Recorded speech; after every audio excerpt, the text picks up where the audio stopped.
Dizem que o amor verdadeiro não pede permissão. Que ele entra pelas frestas das janelas fechadas, se instala entre os silêncios das palavras não ditas, e cresce, obstinado, teimoso, irreverente, mesmo onde o mundo inteiro conspira para sufocá-lo. Mas o que acontece quando esse amor nasce exatamente no lugar errado, entre as pessoas erradas, no momento mais impossível que o destino poderia escolher? Esta é a história de Leonora e de Eduardo, de um amor que a sociedade do século XIX não estava preparada para compreender. O Brasil de 1872 era um país de contradições profundas. Nas cidades maiores, como o Rio de Janeiro e Salvador, a elite imperial exibia seus vestidos importados de Paris, suas porcelanas inglesas e seus sobrenomes carregados de história como se fossem escudos contra a realidade crua que existia do lado de fora dos portões das mansões. As fazendas do interior ainda carregavam o peso de séculos de uma estrutura social que definia, com precisão cruel, o lugar de cada pessoa no mundo, se ai de quem ousasse questionar essa ordem. Era em uma dessas fazendas que a história começa. A fazenda das Bromélias ficava nos arredores de Campinas, numa região onde o café já havia se tornado o sangue da terra e a riqueza das famílias. O casarão principal era uma construção imponente de paredes grossas e varandas largas, rodeado por jardins que a matriarca da família, Dona Eugênia de Albuquerque Távora, cultivava com a mesma obstinação com que cultivava o orgulho do sobrenome. As janelas sempre tinham cortinas bordadas. Os pisos de madeira nobre sempre cheiravam a cera. E cada canto daquela casa respirava uma mensagem silenciosa, mas absolutamente clara, e aqui habitam pessoas de posição.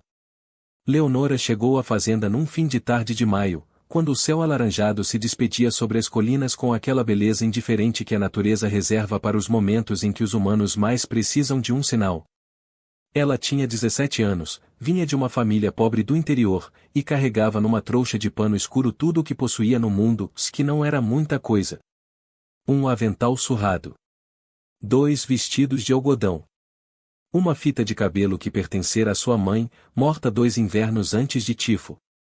E uma determinação silenciosa, quase assustadora, de sobreviver com dignidade num mundo que não havia sido generoso com ela. Ela havia sido contratada como cozinheira auxiliar da fazenda, por indicação de uma prima que trabalhava na cidade. Não era uma posição de prestígio, nunca foi. Na hierarquia invisível mas absolutamente real daquelas casas grandes, a cozinheira ficava abaixo da governanta, abaixo da costureira de confiança, e muito, muito abaixo de qualquer membro da família. Leonora sabia disso. Aceitava isso. Naquele momento de sua vida, um teto sobre a cabeça e uma refeição garantida eram mais do que sonhos, eram milagres. A cozinha da fazenda das Bromélias era um mundo à parte. Enorme, escura nas extremidades mas iluminada no centro pelo fogo constante do fogão de lenha, ela tinha um cheiro que Leonora jamais esqueceria, canela, feijão novo, gordura de porco e algo levemente doce que mais tarde descobriria ser a baunilha que Dona Eugênia importava do Rio para os bolos de domingo. Era um cheiro que colava na roupa, no cabelo, nas memórias. Era o cheiro do começo de tudo. Nos primeiros dias, Leonora trabalhou calada e diligente, aprendendo os gostos da família, os horários das refeições, as preferências de cada membro da casa. Aprendeu que Dona Eugênia tomava chá de camomila às 5 da tarde e não tolerava atraso. Que o administrador da fazenda, seu Raimundo, tinha úlcera e precisava de comida sem pimenta. Que as 2 filhas mais novas da família adoravam goiabada com queijo e que esse era o único momento em que elas paravam de discutir entre si. E aprendeu, quase sem querer, que havia um filho. Eduardo de Albuquerque Távora havia chegado à fazenda uma semana depois de Leonora, vindo de São Paulo onde cursava Direito na Academia do Largo de São Francisco. Tinha 23 anos, e carregava consigo o peso particular de quem foi educado para ser uma coisa e começava a suspeitar que talvez quisesse ser outra. Seu retorno para as férias de inverno não era uma alegria, era uma obrigação. E Dona Eugênia havia planejado cada detalhe daquelas semanas com uma precisão que tornava as férias do filho indistinguíveis de um calendário de compromissos sociais. O primeiro encontro entre Leonora e Eduardo não foi romântico. Não poderia ser. Ela estava saindo da cozinha carregando uma bandeja pesada quando ele entrou pela porta lateral da casa sem que ninguém esperasse, e a bandeja quase caiu. Ele segurou o prato maior antes que tocasse o chão. Ela agradeceu sem erguer o olhar, como havia aprendido que se fazia. Ele disse que não havia problema, com uma voz que soava como se realmente achasse que não havia. E foi embora. Mas Leonora ficou parada por um instante, apenas um instante, segurando a bandeja e sentindo algo que não soube nomear.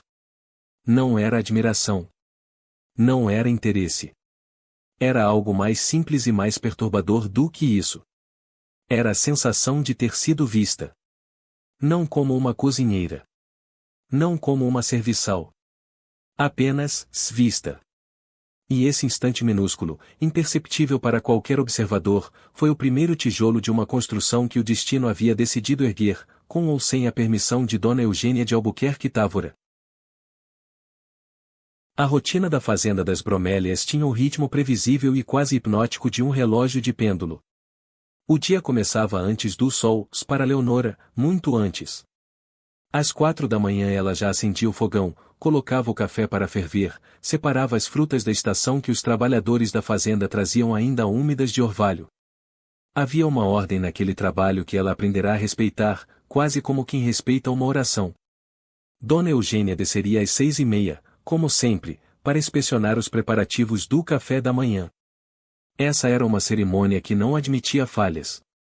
A matriarca da família Távora era uma mulher de presença avassaladora, não pelo volume da voz, mas pela qualidade do silêncio que ela criava ao entrar em um cômodo.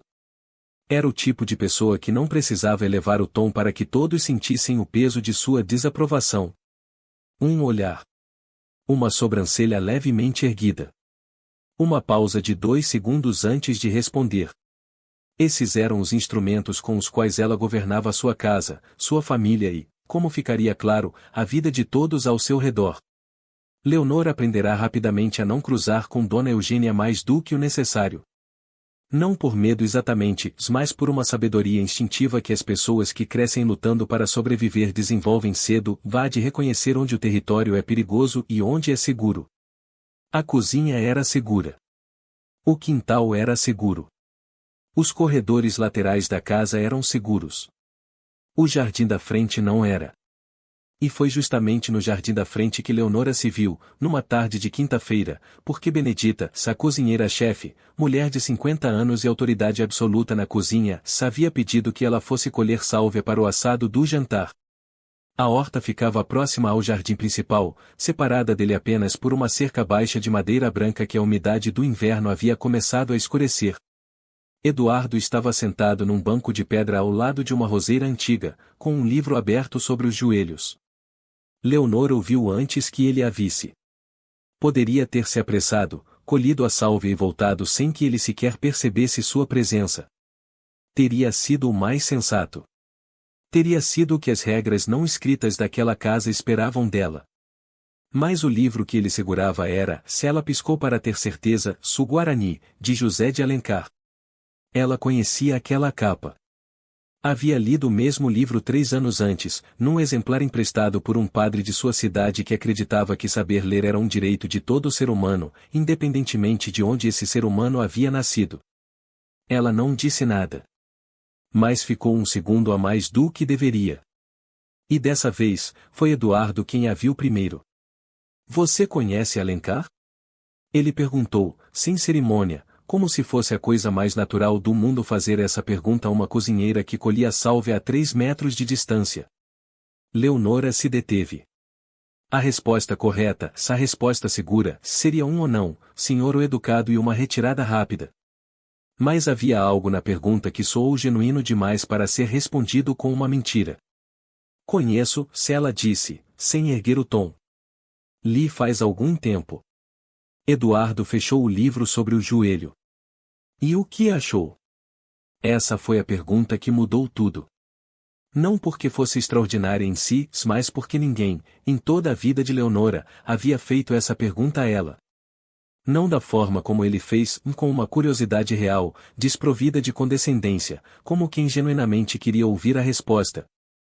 Achei que Peri amava demais para um mundo que não estava preparado para esse amor, se ela respondeu, depois de uma pausa que durou exatamente o tempo que levou para ela decidir que a honestidade valia o risco. Eduardo ficou em silêncio por um momento. Essa é a leitura mais interessante que já ouvi sobre esse livro, se lhe disse. E já ouvi muitas, acredite. Leonora não respondeu. Colheu a sálvia com gestos precisos e voltou para a cozinha sem olhar para trás. Mas o coração batia de um jeito diferente do habitual, não de ansiedade, não de medo. De alguma coisa que ela não tinha nome para dar ainda. Naquela noite, enquanto lavava as panelas no silêncio da cozinha escura, ela pensou que havia sido uma tolice falar. Que havia cruzado uma linha invisível, daquelas que as pessoas do seu lado da vida cruzavam por ingenuidade e pagavam caro depois. Tentou convencer a si mesma de que não havia importância. Que era apenas uma conversa.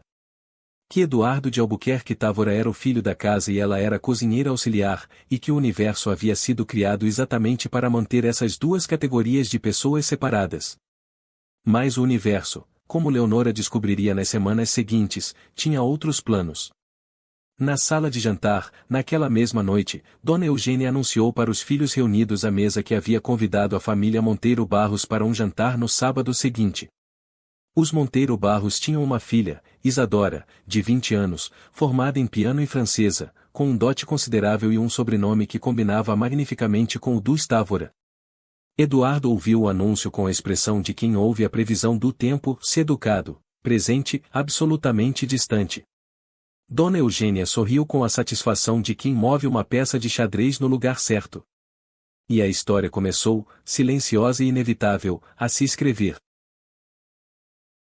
As manhãs chegavam envoltas numa névoa baixa que cobria os cafezais como um véu de noiva, e o vento que descia da serra nas madrugadas tinha um fio cortante que se enfiava pelas frestas das janelas e fazia os castiçais tremerem como se a própria chama hesitasse diante do frio. Era nessas manhãs que Leonora mais sentia o peso da solidão. Não era uma solidão dramática, se ela havia aprendido cedo demais que a solidão dramática era um luxo para quem tinha tempo de senti-la plenamente. A dela era uma solidão funcional, incorporada à rotina, como a cinza que sobra depois que a lenha queima. E estava sempre lá. Ela simplesmente havia aprendido a trabalhar ao redor dela. Mas naquele inverno, a solidão ganhou bordas mais nítidas. Eduardo havia criado um hábito que ninguém na casa pareceu notar, ou que todos fingiram não notar, o que na fazenda das Bromélias era frequentemente a mesma coisa. Toda manhã, depois do café e antes das obrigações do dia, ele passava pela cozinha. Não havia um pretexto consistente, às vezes pedia uma xícara de chá adicional, às vezes deixava um livro esquecido sobre o banco de madeira perto da janela, às vezes simplesmente entrava como quem não tem destino específico e sai como quem descobriu o que procurava. Leonora não o incentivava.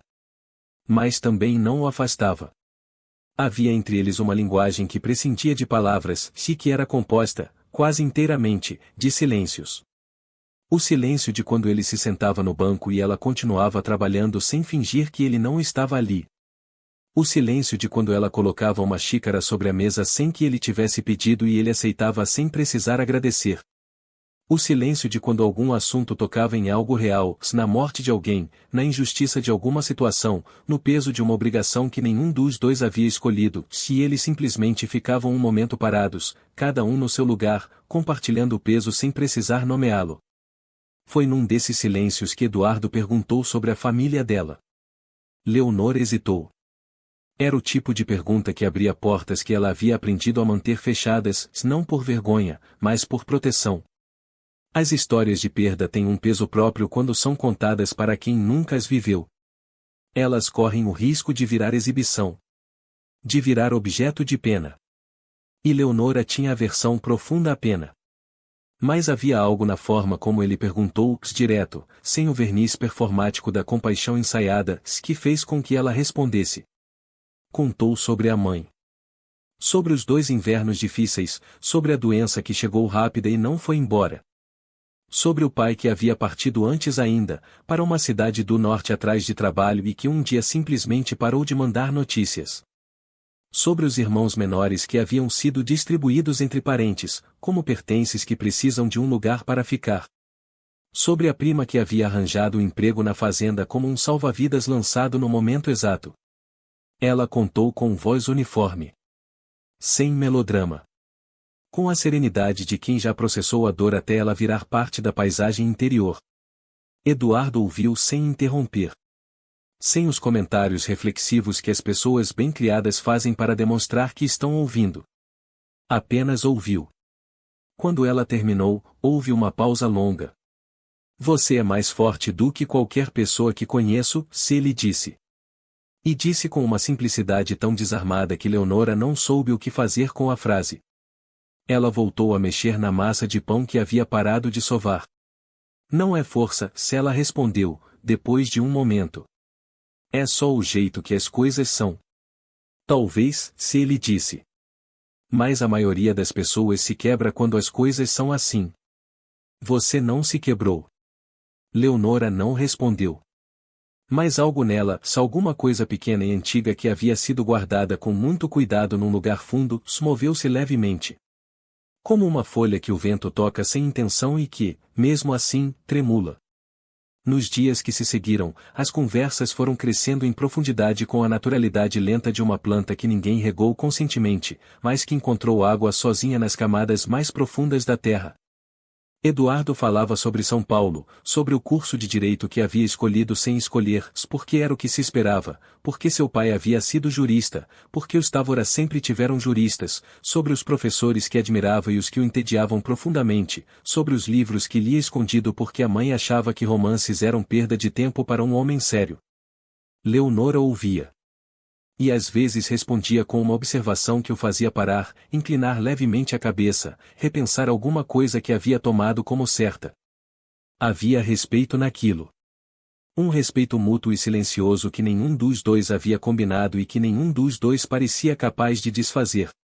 Benedita, a cozinheira-chefe, observava tudo com os olhos calibrados de quem viveu tempo suficiente para reconhecer o início de um problema quando o vê. Ela não disse nada a Leonora. Mas numa tarde, enquanto as duas descascavam inhames lado a lado, disse apenas: Cuidado com o fogo, menina. Tem fogo que aquece e tem fogo que queima. E às vezes é o mesmo fogo. Leonora não perguntou do que ela estava falando. Porque sabia. E mesmo sabendo, na manhã seguinte, quando Eduardo apareceu na cozinha com um livro novo debaixo do braço, Inocência, de Visconde de Taunay, que ele havia pedido que trouxessem de São Paulo especificamente porque havia se lembrado de algo que ela dissera sobre o interior do Brasil, ela não encontrou dentro de si o impulso de afastá-lo. Encontrou, em vez disso, uma alegria pequena e quente que não havia sentido havia muito tempo. E isso, ela compreendeu naquele momento, era exatamente o problema. O jantar com os Monteiro Barros aconteceu num sábado de céu limpo, daqueles que o inverno paulista concede de vez em quando como uma pausa na friagem, como se a estação quisesse lembrar que também conhecia a gentileza. Leonora passou o dia inteiro na cozinha. Ela e Benedita haviam começado na véspera, e o caldo que precisa de horas para se tornar perfeito, os pãezinhos de queijo que Dona Eugênia exigia fresquíssimos, o frango recheado com farofa de miúdos que era a receita da avó da matriarca e que não podia ter nenhum ingrediente alterado sob pena de uma represália que todos na cozinha preferiam não imaginar.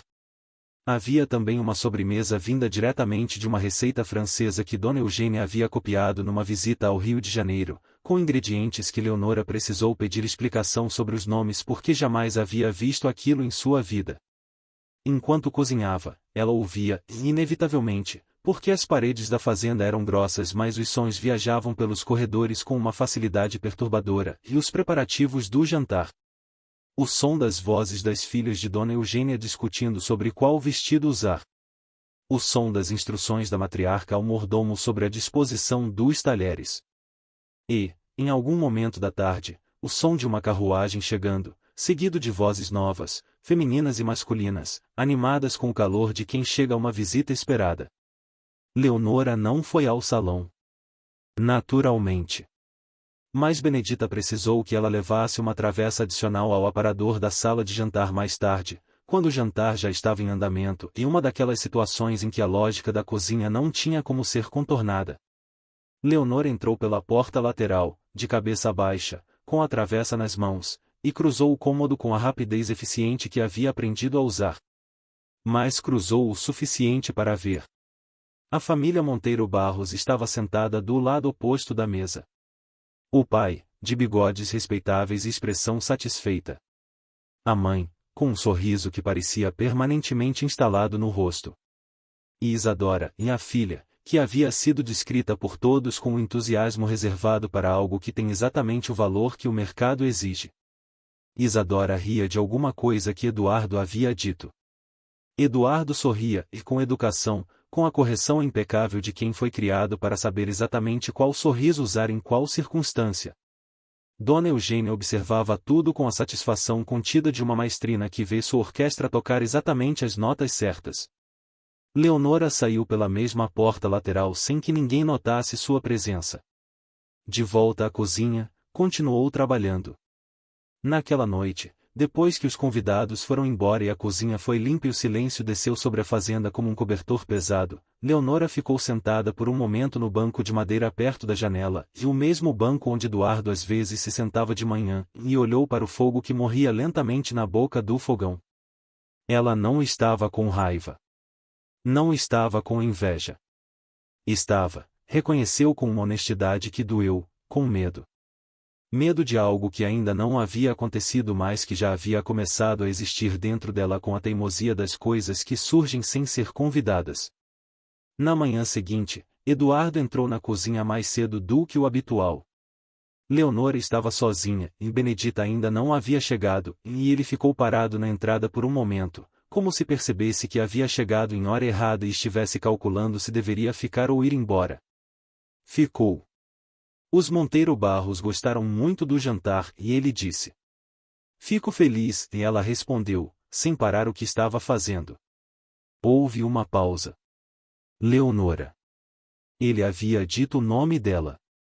Não, menina, não você, o nome dela, com uma seriedade que não era habitual nas conversas deles, que costumavam ter uma leveza velada, uma distância segura mantida por acordos tácitos que nenhum dos dois havia verbalizado. Ela parou.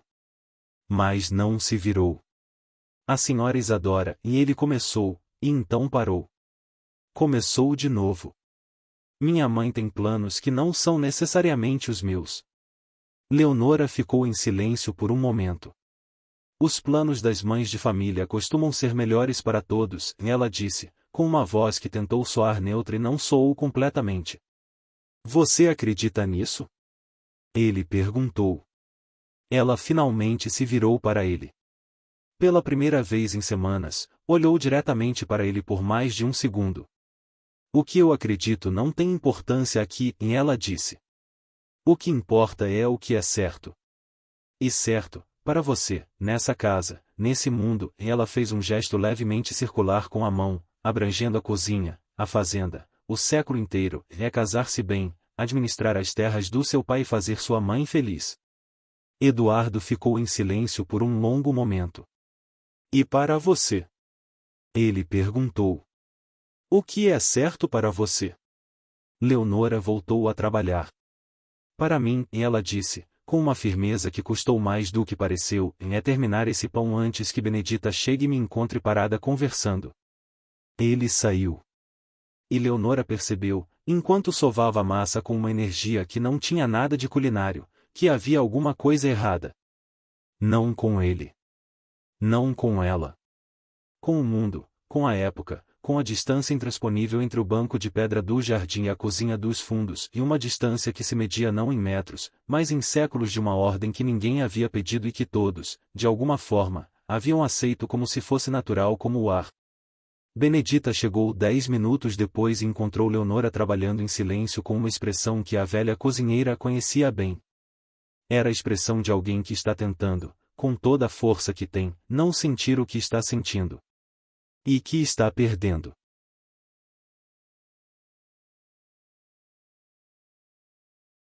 Julho chegou com uma chuva que durou quase 2 semanas inteiras. Era o tipo de chuva que o interior paulista produzia no inverno com uma generosidade quase irritante, e não a chuva dramática de trovões e relâmpagos, mas a chuva miúda e persistente que cobre tudo com uma película de umidade e faz o mundo encolher até o tamanho do cômodo onde você está. Os caminhos de terra vermelha entre a casa principal e as dependências dos trabalhadores viraram lama. As janelas do casarão ficaram cobertas de vapor por dentro. E a fazenda das Bromélias adquiriu uma qualidade de isolamento que a tornava, naquelas semanas, um universo completamente fechado em si mesmo. Para Leonora, o isolamento era mais intenso do que de costume. Dona Eugênia havia decidido, com a eficiência organizacional que a definia, acelerar os planos para Eduardo. O pretexto era uma segunda visita dos Monteiro Barros, desta vez com duração de 3 dias, hospedados na fazenda como convidados da família. As filhas de Dona Eugênia foram convocadas para diversas tarefas de organização. O mordomo recebeu instruções detalhadas sobre os aposentos dos convidados. E a cozinha foi comunicada de um cardápio exigente que requeria dos dias anteriores uma preparação ininterrupta. Leonora trabalhou. Sempre trabalhou. Mas havia uma diferença agora, e uma pressão nova que ela sentia não de fora, mas de dentro. Como se o peito tivesse ficado pequeno demais para tudo que estava sendo pedido para caber nele. Eduardo parou de aparecer na cozinha pela manhã. Ela percebeu na primeira manhã sem ele, e tentou convencer a si mesma de que era alívio. Tentou, com a disciplina de caráter que havia desenvolvido ao longo de uma vida que não havia lhe dado muitas alternativas ao endurecimento, transformar a ausência em algo neutro. Em apenas uma mudança de rotina. Em ar fresco por uma janela aberta. Não funcionou. O que funcionou, imparcialmente, e com um esforço que a deixava exausta, e foi o trabalho. Leonora jogou-se na cozinha com uma intensidade que Benedita observava sem comentar. Pães que saíam perfeitos. Caldos que eram a combinação precisa de tudo que a receita pedia. Doces que Dona Eugênia, numa visita à cozinha para aprovação do cardápio, considerou, com a contenção que era sua forma mais próxima de entusiasmo, inadequados. No segundo dia da visita dos Monteiro Barros, a chuva deu uma trégua breve no fim da tarde. O sol apareceu pálido e hesitante por uma hora, como um convidado que não sabe se é bem-vindo. Leonora foi ao quintal pegar ervas para o jantar e cruzou com Eduardo no caminho que passava pelos fundos da horta. Eles se viram ao mesmo tempo. Havia por trás dele, e o som, vindo da varanda da frente, e a voz de Isadora tocando ao piano uma peça que Leonora não conhecia mas que soava treinada, precisa e absolutamente correta. A voz de Dona Eugênia, dizendo algo com sua aprovação particular. O murmúrio dos Monteiro Barros. Havia por trás de Leonora, e o cheiro de alecrim molhado de chuva, o barro vermelho nos sapatos, o avental manchado de farinha. Eles ficaram parados por um momento. Está bem? Ele perguntou. Estou, e ela respondeu. Leonora. Eduardo. Ela usou o nome dele como uma fronteira. Não. Ele não disse mais nada. Ela passou por ele e foi pegar as ervas. Asterisco se você está chegando agora nessa história, já dá para sentir o peso do que está por vir, e o que vem é ainda mais intenso. Fica até o fim, asterisco. Naquela noite, depois que o jantar foi servido e os louros foram dados à cozinha por Dona Eugênia com a brevidade de sempre, Leonora ficou lavando os utensílios no silêncio e pensou, e pela primeira vez com uma clareza que a assustou, em que havia um ponto de não retorno se aproximando. Ela não havia feito nada errado. Não havia dito nada que não devesse ser dito, não havia cruzado nenhuma linha que não pudesse ser desfeita. Mas o coração, ela aprenderá, não lê as mesmas regras que o mundo lê. O coração tem sua própria gramática, irregular, imprevisível, completamente indiferente às convenções sociais do Império do Brasil de 1872. Benedita chegou perto dela e ficou em silêncio por um momento. Você está pensando em partir? A velha perguntou, com a direiteza de quem não tem mais tempo a perder com delicadezas desnecessárias. Leonora parou. Às vezes, ela admitiu.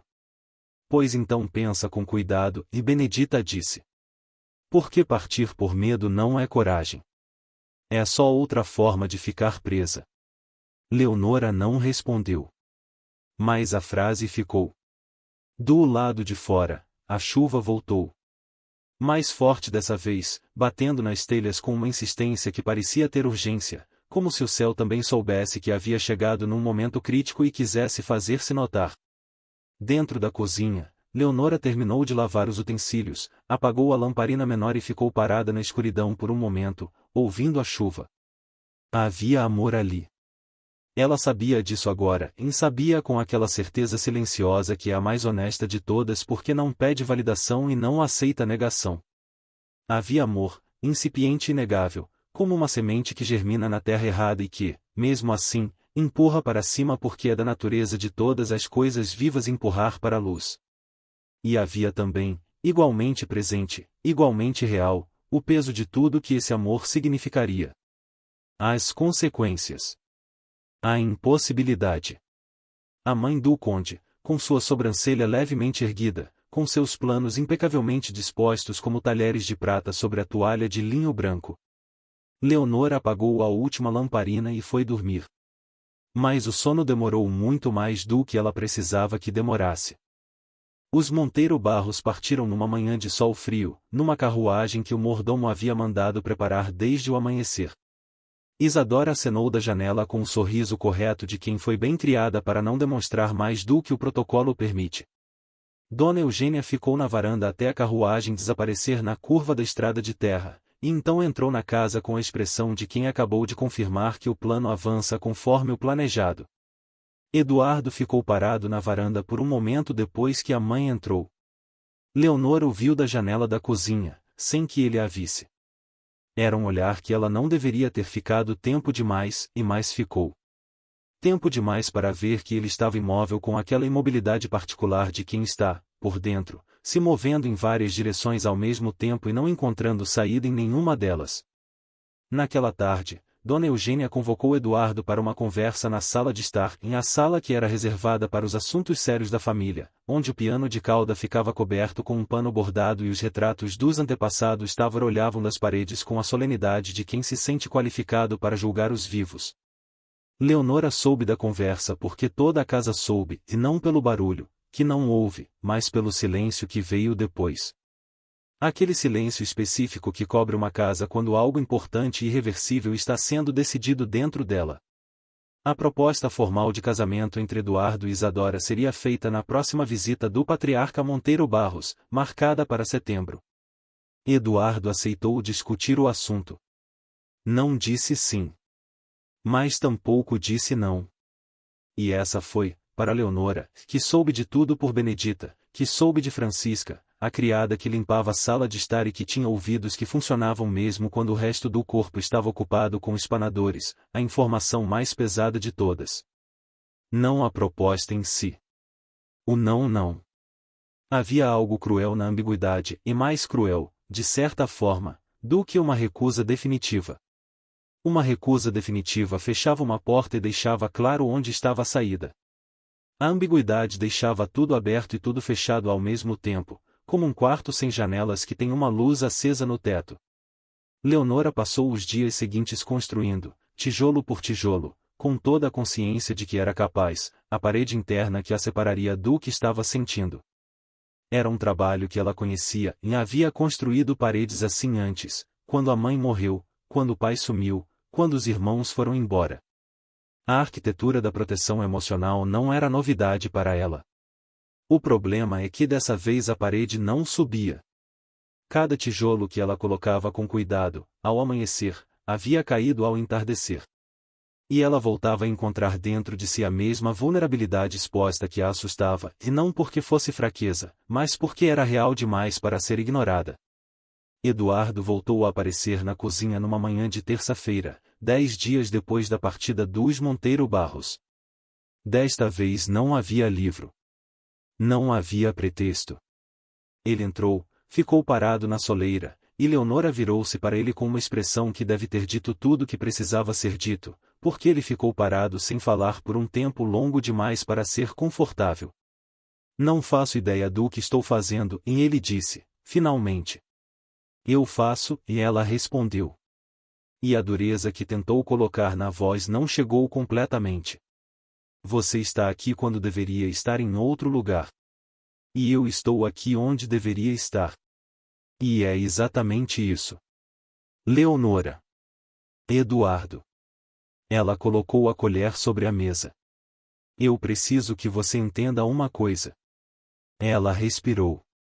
O que existe entre nós, e ela disse o que existe como quem finalmente nomeia uma doença que já estava diagnosticada faz tempo, é real. Eu não vou fingir que não é. Mas real não é suficiente. Real não paga o que esse mundo cobra de pessoas como eu quando elas esquecem o seu lugar. Ele ficou em silêncio. Não existe lugar.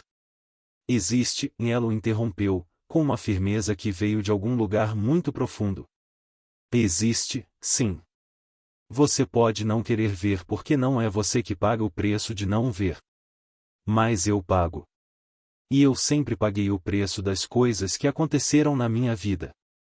Essa não vai ser diferente. As palavras saíram mais duras do que ela havia planejado. Mais duras e mais honestas. Eduardo ficou olhando para ela por um longo momento. E se eu não aceitar esse preço? Ele perguntou. Então você não entendeu o que eu disse. Ela virou de costas para ele. Voltou ao fogão. Mexeu no caldo que não precisava ser mexido naquele momento, apenas para ter algo para fazer com as mãos, para ter alguma coisa concreta entre ela e o que estava sentindo. Eduardo ficou parado por mais alguns segundos. E então saiu. Naquele dia, Leonora não chorou. Reservou o choro para a madrugada seguinte, quando Benedita já dormia e a cozinha estava vazia e escura e o fogo havia morrido completamente e havia apenas o vento fora e o silêncio dentro e ela, sozinha com a verdade de que havia feito a coisa certa da maneira mais dolorosa possível. E que a coisa certa, às vezes, era exatamente isso, e uma ferida limpa que você mesmo faz em si mesmo para evitar uma ferida maior que o mundo faria em você. Mas a dor de uma ferida limpa, aprenderá ela naquela madrugada, não é menor. É apenas mais honesta. O mês de agosto trouxe consigo uma seca breve que ressecou a terra vermelha dos caminhos até ela rachar, e um calor fora de estação que chegou como uma provocação depois das semanas de chuva, como se o clima também estivesse sem paciência para as meias medidas. Foi em agosto que Dona Eugênia descobriu. Não havia nada a descobrir, em termos estritos. Não havia acontecido nada que o mundo pudesse nomear como escândalo, e nenhum encontro proibido, nenhuma carta trocada, nenhuma promessa feita às escondidas. Havia apenas conversas numa cozinha, livros emprestados, silêncios compartilhados, e uma corrente invisível entre duas pessoas que todo mundo que estava perto podia sentir mesmo sem ver. Mas Dona Eugênia era uma mulher de percepção extraordinária. Havia construído a vida inteira sobre a capacidade de ler o que não era dito, de mapear o que não era mostrado, de entender as estruturas invisíveis que sustentavam o mundo ao seu redor. Era essa percepção que tornava sua presença tão avassaladora, e ela via o que os outros preferiam não ver, e via sem nenhum constrangimento em usar o que via. Ela viu Eduardo. Viu a forma como ele olhava quando passava pela porta da cozinha. Viu a leve alteração no ritmo normal de seus dias. Viu, numa tarde em que havia voltado mais cedo de uma visita à cidade e entrado pela porta dos fundos sem que ninguém esperasse, a exata distância de 2 palmos entre o filho e a cozinheira, e a exata qualidade do silêncio que havia entre eles naquele momento, e um silêncio que não era ausência de som, mas presença de algo que não precisava de som para existir. Ela não disse nada naquele dia. Esperou 2 dias. Dona Eugênia era uma estrategista. Então convocou Leonora.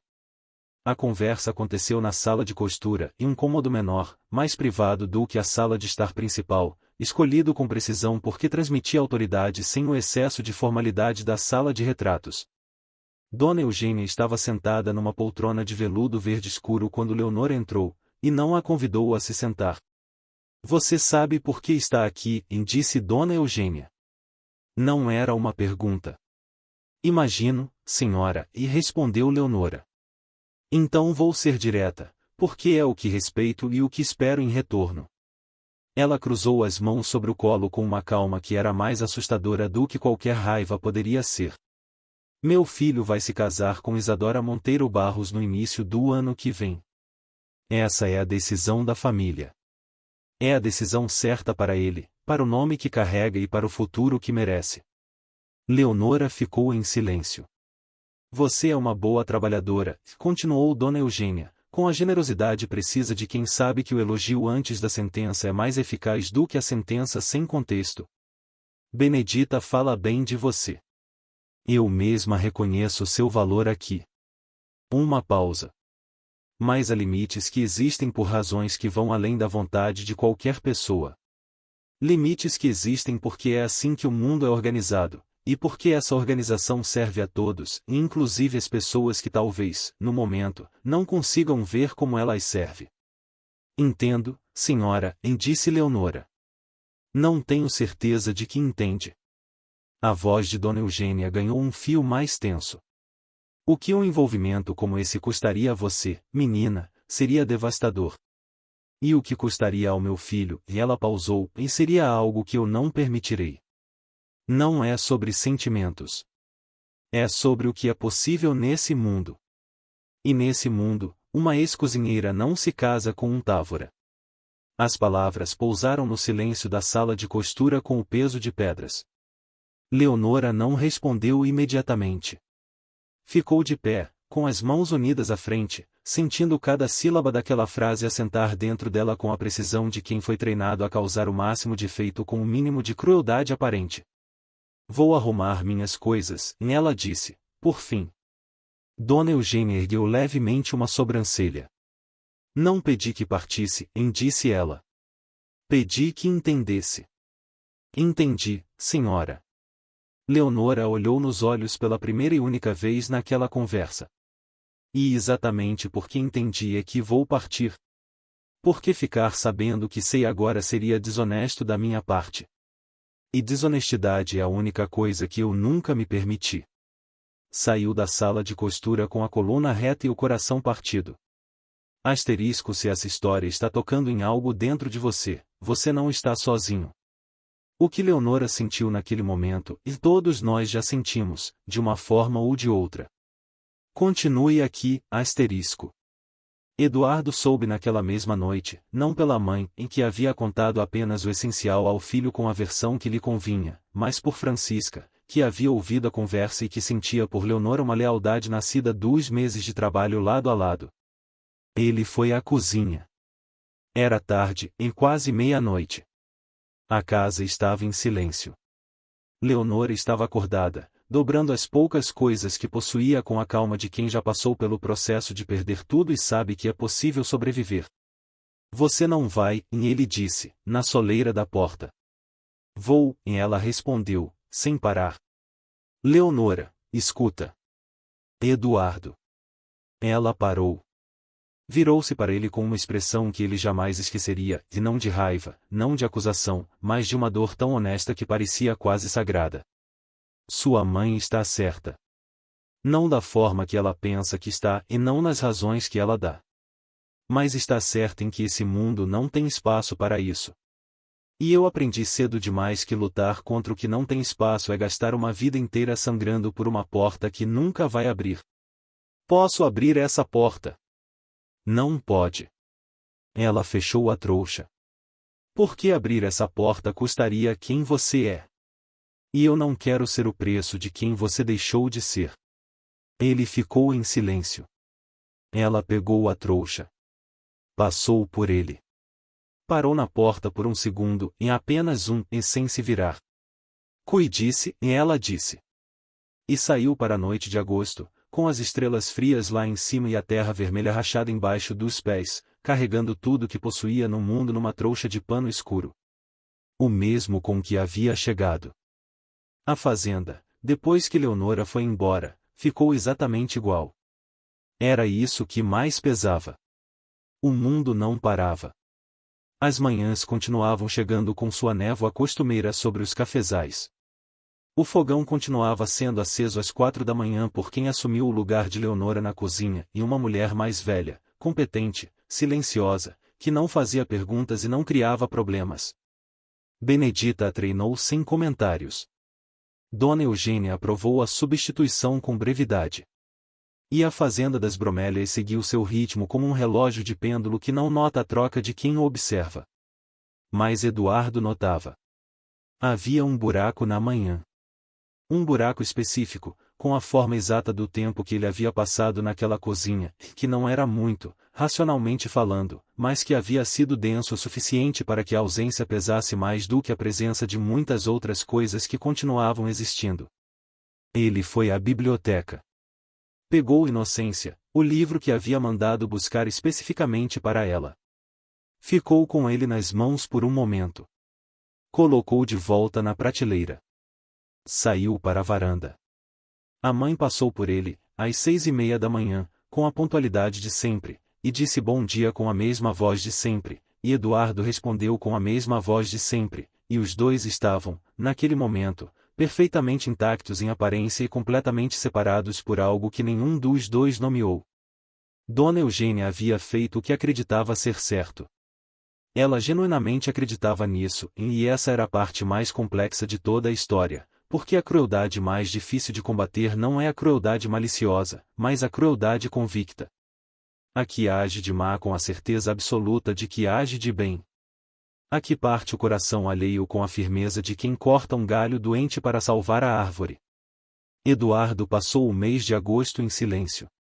Não o silêncio agitado de quem está construindo revolta ou planejando alguma coisa. O silêncio exausto de quem percebeu, de repente, que está dentro de uma vida que foi construída para ele com todo o cuidado e todo o amor e toda a autoridade da tradição, e que não sabe, ainda, o que fazer com a descoberta de que essa vida, por mais bem construída que seja, não tem o formato do que ele é. Escrevia cartas para São Paulo. Respondia às obrigações da fazenda. Conversava com a mãe sobre os preparativos para setembro. Sorria quando era necessário sorrir. Comia quando era hora de comer. Por dentro, havia algo que havia parado.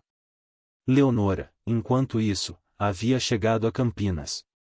Ficou os primeiros dias na casa da prima que havia arranjado o emprego inicial na fazenda, e uma mulher boa, cheia de filhos e de pouco espaço, que a recebeu sem perguntas e sem julgamentos porque havia na família delas uma cultura de receber quem precisa sem exigir explicações. Era uma generosidade simples e profunda que Leonora sempre havia admirado e que, naquele momento, era exatamente o que ela precisava. Ela dormia no chão, num cobertor dobrado, ao lado de duas sobrinhas pequenas da prima. Ouvia a respiração das crianças no escuro e pensava, sem querer, sem conseguir evitar, na cozinha da fazenda. No banco de madeira perto da janela. No cheiro de baunilha importada misturado com alecrim molhado. No som de uma voz perguntando o que ela havia achado de José de Alencar. Na primeira semana, ela não chorou. Na segunda semana, chorou uma vez, e uma vez só, de noite, com o rosto no cobertor para não acordar as crianças. Chorou com aquela eficiência que havia desenvolvido para o luto, rápido, contido, funcional. Como quem remove uma lasca, dói, é necessário, e depois é hora de seguir. Na terceira semana, arrumou um novo emprego. Era numa casa menor, de uma família de comerciantes da cidade, sem a grandiosidade da fazenda das Bromélias, mas com uma atmosfera mais respirável e mais humana, menos arquitetada. A dona da casa tinha 40 anos e um senso de humor seco que Leonora aprendeu a apreciar. Não havia nobres ali. Não havia sobrancelhas erguidas nem planos matrimoniais dispostos como talheres de prata. Havia trabalho. E por ora, o trabalho era suficiente. Mas havia momentos, quase todos os dias, em intervalos imprevisíveis, em que ela parava no meio de alguma tarefa e ficava por alguns segundos completamente imóvel, com as mãos no que estivesse fazendo e os olhos em nenhum lugar específico. Nesses momentos, ela não estava triste exatamente. Estava em algum lugar entre o que havia sido e o que estava sendo, em um lugar sem nome preciso, que a língua portuguesa do século XIX não havia inventado um termo para descrever, mas que todos os que já amaram alguém impossível reconhecem imediatamente. A prima, numa tarde de domingo, sentou ao lado dela no quintal e ficou em silêncio por um momento. Você vai ficar bem, disse a prima. Vou, respondeu Leonora. Só não agora. Não agora. As duas ficaram em silêncio olhando para o quintal, onde um ipê amarelo havia começado a largar as primeiras flores fora de época, porque a natureza não lê calendário e floresce quando precisa florescer. Leonora olhou para o ipê por um longo momento. E pensou que havia coisas que o mundo não conseguia tirar. Não o amor, e esse o mundo podia separar, complicar, impedir. Mas a capacidade de ter amado. Essa, ninguém tirava. E que talvez isso fosse suficiente para construir algo novo. Ainda não sabia o que. Mas o ipê continuava florindo, fora de época e sem pedir permissão. E havia algo nessa teimosia que ela reconhecia. Setembro chegou com a promessa de primavera que o Brasil do Sudeste cumpre com a generosidade de quem não precisa ser lembrado. As árvores começaram a acordar. O calor voltou com uma suavidade que agosto não havia tido.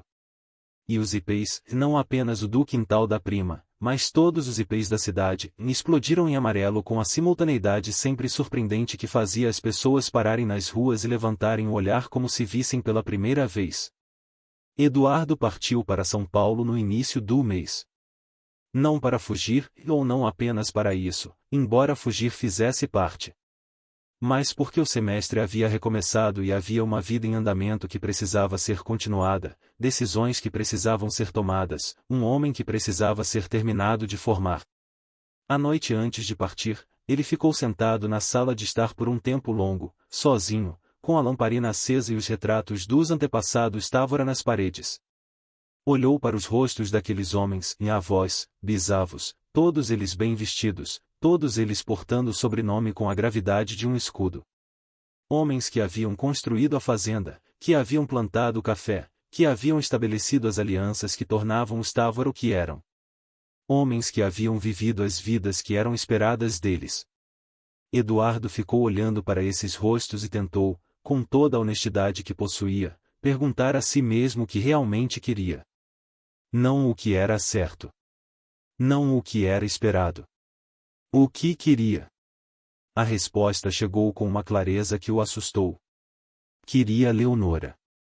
Não como um desejo fugaz ou uma rebeldia passageira, e mais com a solidez de algo que havia crescido devagar e fundo, como as raízes de uma árvore que ninguém vê mais que sustentam tudo. Queria as conversas. Queria os silêncios. Queria a honestidade implacável dela, a coragem que ela carregava sem glamourizar, a forma como ela havia dito o que eu acredito não tem importância aqui, com uma dor que revelava exatamente o contrário, e que o que ela acreditava importava imensamente, para ela e para ele. Queria aquilo.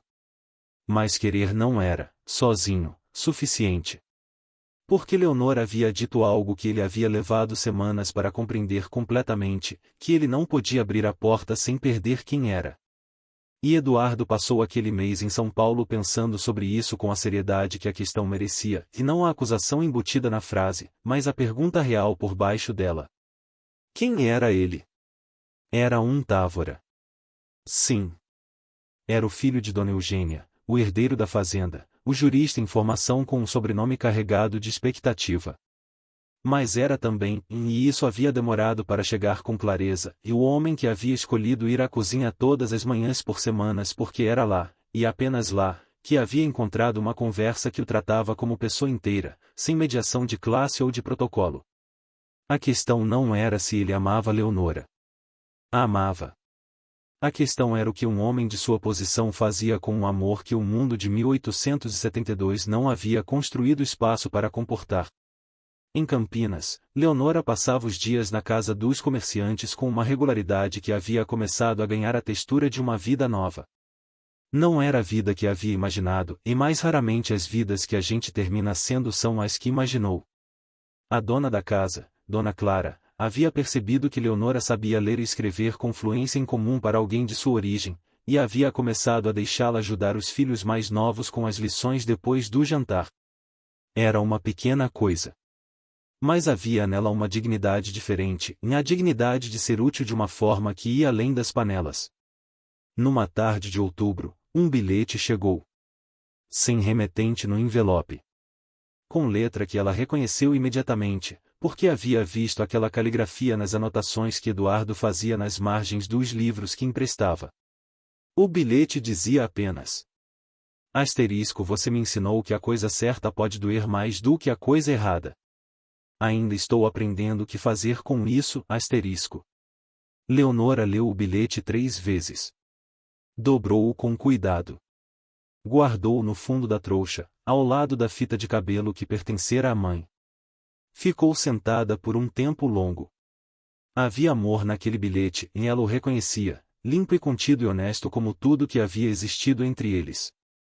Mas havia também, e era isso que a mantinha parada, que a impedia de uma resposta imediata, a consciência de que o amor, por mais real que fosse, existia dentro de um mundo que tinha suas próprias leis. E que essas leis, por mais injustas que fossem, tinham consequências reais. Ela não respondeu naquele dia. Nem no seguinte. Mas na terceira noite, depois que os filhos de Dona Clara foram dormir e a casa estava em silêncio, ela pediu papel emprestado e escreveu, com a caligrafia firme e precisa que o padre de sua cidade havia lhe ensinado. Você não precisa de perdão meu porque não fez nada errado. Nenhum de nós fez. O mundo é que foi feito errado para nós. E talvez o maior ato de amor que eu possa ter é desejar que você faça a vida que tem que fazer, e que ela seja boa, mesmo que não seja comigo, Selou o envelope. Entregou-o ao mensageiro na manhã seguinte. E voltou para a cozinha. Havia pão para fazer. Havia crianças para ajudar com as lições. Havia uma vida, pequena, imperfeita, mas honesta, para continuar construindo. E havia, embaixo de tudo, uma certeza nova e estranha que Leonora não havia esperado encontrar, mas que estava lá de qualquer forma, e a de que havia amado sem diminuir-se. De que havia escolhido a própria dignidade sem abrir mão do que sentia. E que isso, ao contrário do que o mundo dizia sobre o amor e a perda, não era derrota. Era, de alguma forma que ela ainda estava aprendendo a nomear, uma vitória. O casamento entre Eduardo de Albuquerque Távora e Isadora Monteiro Barros aconteceu em março de 1873, numa cerimônia na Catedral de Campinas que Dona Eugênia havia planejado com a mesma atenção meticulosa que dedicava a tudo que considerava importante. As flores eram importadas. Os músicos foram contratados do Rio de Janeiro. As famílias mais notáveis da região estavam presentes, com seus vestidos e seus sobrenomes e seus cumprimentos cuidadosamente calibrados. Eduardo disse sim diante do altar. Disse com a voz firme de quem havia tomado uma decisão e havia decidido honrá-la, e não por conformidade passiva, mas porque havia chegado, naqueles meses em São Paulo, a um entendimento com a própria vida que não era capitulação mas algo mais complexo e mais maduro do que isso. Uma aceitação lúcida. A compreensão de que o mundo em que havia nascido tinha um peso real sobre as escolhas possíveis, e que havia maneiras de viver dentro dessas escolhas sem perder o que era essencial em si mesmo. Isadora era uma boa pessoa. Eduardo havia chegado a essa conclusão com alguma surpresa e com o respeito genuíno que a descoberta merecia. Ela não era o que ele amava. Mas havia nela uma substância humana real e uma inteligência discreta, uma bondade que não era performática, uma disposição para a vida que tornaria um casamento, Eduardo calculou, algo que podia ser justo para ambos. Não era o amor que havia sentido na cozinha da fazenda. Mas talvez fosse o que era possível, e a diferença entre o possível e o impossível, havia aprendido naqueles meses, não era a fraqueza. Era a fronteira entre a vida vivida e a vida imaginada. Leonora não soube da data do casamento. Não havia como saber, e, honestamente, havia chegado a um lugar dentro de si mesmo em que não precisava mais saber.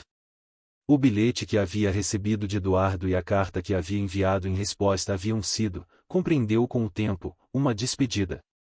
Uma despedida honesta, sem dramas nem ressentimentos, o tipo de encerramento que nem todos os amores têm a sorte de ter. Os meses em Campinas haviam feito seu trabalho. Dona Clara, percebendo as capacidades de Leonora além da cozinha, havia falado com o marido, e o marido havia falado com um conhecido que dirigia uma escola para crianças pobres na cidade, e uma das primeiras do tipo, financiada por um grupo de cidadãos que acreditavam, com a teimosia dos idealistas, que a educação era o único caminho real para a mudança. Leonora havia começado a trabalhar lá como auxiliar de professora, ajudando nas aulas de leitura e escrita para crianças que chegavam com os pés descalços e os olhos cheios da mesma fome de aprender que ela havia tido na sua idade. Era um trabalho que não pagava muito. Que nunca pagaria muito. Mas havia nele algo que a cozinha da fazenda, por mais que a tivesse formado, jamais havia dado, e a sensação de que estava construindo alguma coisa que ficava. As crianças a chamavam de Dona Leonora. Ela havia rido na primeira vez que ouviu isso, em um riso curto e genuíno, que saiu sem aviso, porque havia algo de absurdo e de bonito ao mesmo tempo em ser chamada de dona por quem ainda não chegava à sua cintura. Numa tarde de junho de 1874, pouco mais de um ano depois de ter saído da fazenda das Bromélias, Leonora estava sentada na varanda da escola quando Benedita apareceu. A velha cozinheira havia feito o caminho até a cidade especificamente para encontrá-la, em um esforço considerável para uma mulher de sua idade, e chegou com a respiração curta mas com a expressão serena de quem sabe que chegou no momento certo. Sentou ao lado de Leonora sem pedir licença. Ficaram um momento em silêncio, olhando para a rua de terra onde as crianças da escola corriam num intervalo barulhento. Ele perguntou por você, disse Benedita, finalmente. Leonora não respondeu imediatamente. Está bem? Ela perguntou, por fim. Está, disse Benedita. Diferente. Mais quieto. Mais bem. Outro silêncio. A senhora veio só para me dizer isso? Leonora perguntou, com uma suavidade que não tinha acusação. Vim porque acho que você merecia saber que não foi esquecida, disse Benedita. E porque acho que ele merecia saber que você está bem. Ela fez uma pausa. Já disse a ele. Agora vim dizer a você. Leonora ficou olhando para as crianças. Uma menina de 6 anos havia tropeçado e um menino mais velho a havia ajudado a levantar, e os dois seguiram correndo como se nada tivesse acontecido, e com aquela resiliência automática que as crianças têm e que os adultos perdem sem perceber quando foi. Obrigada, Benedita, e Leonora disse, com uma voz que continha tudo que não havia palavras para dizer. A velha cozinheira ficou mais um tempo. Tomou um copo d'água. Contou algumas novidades da fazenda com o tom de quem conta o tempo para não deixar o silêncio pesar demais. Depois levantou, arrumou a saia, e disse que precisava voltar antes que escurecesse. Abraçou Leonora antes de ir, em um abraço rápido e firme, daqueles que dizem mais do que qualquer discurso. E foi embora.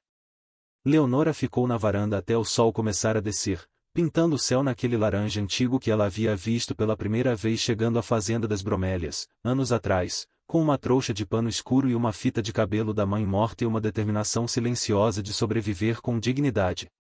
Ela havia sobrevivido. Mais do que sobrevivido, e havia construído alguma coisa. Pequena, imperfeita, ainda em andamento. Mais dela. E havia amado de um jeito que o mundo de 1872 não havia conseguido matar, porque era um amor feito de respeito e de honestidade e de escolhas difíceis feitas com integridade, e essas são as únicas partes do amor que o tempo não desfaz. A mãe do conde jamais aceitaria uma ex-cozinheira se casar com seu filho. E não aceitou. Mas o amor, e esse amor específico, nascido numa cozinha entre livros e silêncios e a verdade dita sem adorno, em esse existiu. Completamente. Com toda a dor e toda a beleza que existe em amar sem garantias, sem permissão, sem o conforto do final que o mundo considera feliz. E existiu de um jeito que nenhum sobrenome, nenhuma cerimônia, nenhuma sobrancelha erguida conseguiu desfazer. Porque há amores que o mundo impede. E há amores que o mundo não consegue apagar. Mesmo quando não ficam. Mesmo quando partem. Mesmo quando a única coisa que sobra é a certeza de que aconteceram e de que foram reais. Asterisco se essa história tocou em algo dentro de você, e num amor que você viveu, numa escolha difícil que você precisou fazer, numa dor que você reconheceu como sua, e então ela cumpriu seu propósito. Porque as histórias que importam são aquelas que a gente não ouve apenas com os ouvidos, o ouve com tudo que carrega dentro, asterisco. Asterisco deixa um like se você chegou até aqui, e esse gesto simples faz toda a diferença para que mais histórias como essa cheguem a quem precisa ouvir. Comenta o que você sentiu, qual momento mais te tocou. Qual personagem você carregou mais perto. Essas histórias ganham vida quando vocês falam sobre elas, asterisco. Asterisco e se você ainda não está inscrito no canal, inscreve-se agora. Toda semana tem uma história nova, com toda a emoção, toda a profundidade e todo o cuidado que essa aqui teve. Você não vai querer perder, asterisco. Até a próxima história.